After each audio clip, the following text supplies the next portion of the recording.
യഥാർത്ഥത്തിൽ എല്ലാം നന്മയാണ് എന്ന് വിശ്വസിക്കുന്ന ഒരാളാണ് ഞാൻ. കാരണം അള്ളാഹുവിനെ നമ്മൾ പരിചയപ്പെടുന്നത് അങ്ങനെയാണ്. ദിവസേന 17 തവണ അള്ളാഹുവിൻ്റെ ഒരു നാമം ആവർത്തിക്കുന്നവനാണ് ഞാൻ, നിർബന്ധമായി. അത് റഹ്മാൻ എന്ന പേരാണ്. കാരുണ്യവാനാണ് പടച്ചോൻ എന്നല്ല അതിൻ്റെ അർത്ഥം, മറിച്ച് പടച്ചോൻ ചെയ്യുന്നതെല്ലാം കാരുണ്യമാണെന്ന്. ഞങ്ങളെ സംബന്ധിച്ചിടത്തോളം ഞങ്ങളൊരു തെറ്റും ഈ കാര്യത്തിൽ ചെയ്തിട്ടില്ല എന്ന് ഹൃദയം തുറന്ന് പറയാൻ ഞങ്ങൾക്ക് പറ്റും.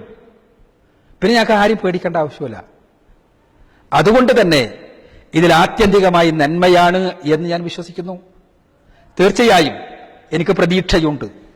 ഇവിടുത്തെ മതനിരപേക്ഷ സമൂഹത്തിൽ, ഇവിടുത്തെ മൂല്യങ്ങളുള്ള മാധ്യമങ്ങളിൽ, മാധ്യമ പ്രവർത്തകരിൽ, അതേപോലെ തന്നെ ഇന്ത്യയുടെ ഭരണഘടനയനുസരിച്ച് നാടിന്റെ പുരോഗതിക്ക് വേണ്ടി പ്രവർത്തിക്കുന്ന ഇവിടുത്തെ ഉദ്യോഗസ്ഥന്മാരിൽ, അതേപോലെ തന്നെ ഈ നാടിന്റെ നന്മ ചെയ്യണമെന്ന് ആഗ്രഹിക്കുന്ന രാഷ്ട്രീയ നേതൃത്വത്തിൽ എല്ലാവരിലും നമുക്ക് പ്രതീക്ഷയുണ്ട്.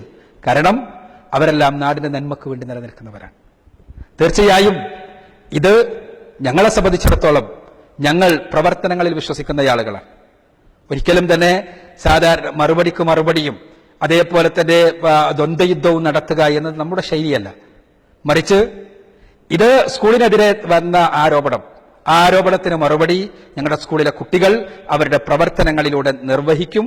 ഇൻഷാ അല്ലാഹ് ആ കുട്ടികൾ സമൂഹത്തിന്റെ ധാരയിലേക്ക് വരട്ടെ. ഞങ്ങളുടെ സ്കൂളുകളിൽ 10ാം ക്ലാസ് കഴിയട്ടെ. അതേപോലെ തന്നെ ആ കുട്ടികൾ വളർന്നു വന്ന് സമൂഹത്തിന്റെ മുഖ്യധാരയിലേക്ക് വരട്ടെ. അവർ ഭീകരവാദികളാണോ നാടിനെ സേവിക്കുന്നവരാണോ എന്ന് അപ്പോൾ നിങ്ങൾക്ക് മനസ്സിലാകുമെന്നാണ് പൊതുസമൂഹത്തോട് നമുക്ക് പറയാനുള്ളത്.